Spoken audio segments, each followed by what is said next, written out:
So this is Kim by Askell Masson.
you guys have questions or comments or thoughts about the the piece?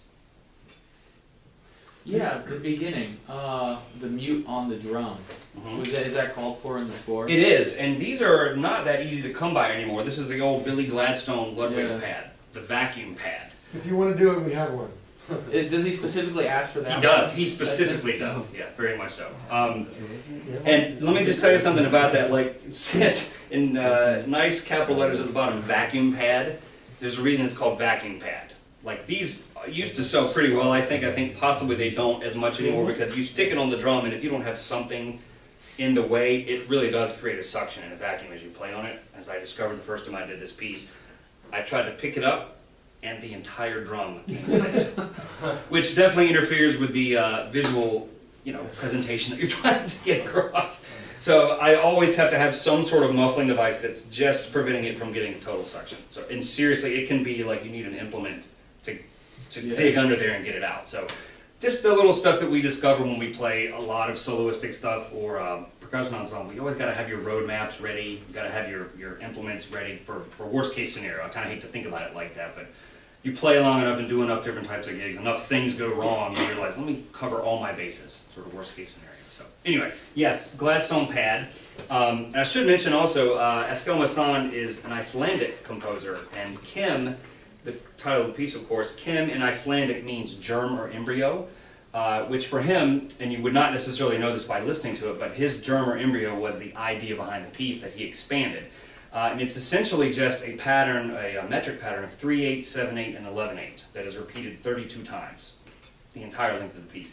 And he, of course, morphs into and out of several different ideas, different acoustical approaches, different ways to strike the drum. I sort of feel like, it's funny, I just keep thinking back now to CCM so much right now. Like, at that time, in the mid-90s, we weren't really doing a lot of solo snare drumming. Like, if you were playing snare drumming, it was usually Cerrone, Peters, Delacluse, occasionally some rudimental drumming, though I kind of veered away from that when I was in college.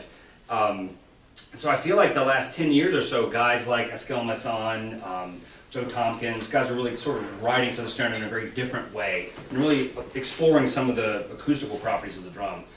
In my time, about the only thing I could remember that was doing that regularly was the guys writing for the Noble Snare. And I know you have a piece in there. Al Lottie had a piece in there as well. So at CCM, at least, that, like if we were going to do a recital piece and play a snare drum solo on a recital, it was often as not something from Noble Snare. But now, really, if you haven't done a lot of this thing, it's really an interesting exploration of what the drum can do. And a lot of them, like that piece, even though it's got some artistic qualities, I think it definitely is a chop buster in many ways. And also kind of uses some rudimental style drumming. Actually, originally when I would play that first section, I would play traditional just because I felt a little more loose. So anyway, other questions about Kim? No. Okay. A couple things to mention. We were talking about cutting and pasting before. Most of this kind of stuff, you guys know this from past experience. You've got to take the time and get your music into one location, so that's not a part of the piece, the page turning and the distractions of that. And also, originally the reason I turned to the side is more of a visual, for the visual impression. If I did face the audience directly, I would make sure I got my stand as low as possible. And that's true really for all of the type of playing you do, other than maybe in large ensemble where you're having to look up to see a conductor. So always be really aware, especially when it's just you playing, be aware of the visual impression that you're creating. In my experience, most people don't really have expectations out of a solo snare drum piece. And so what they're taking from it more than anything is not so much, wow, what kind of cool sticking did he do there, but what is the aural effect and what is the visual effect. Okay, so visually always be aware of that. Some simple little things you can do if you spend a lot of time tuning your drum in a practice room. You guys have certainly experienced this before, where most practice rooms are generally built to kind of keep sound in, for obvious reasons.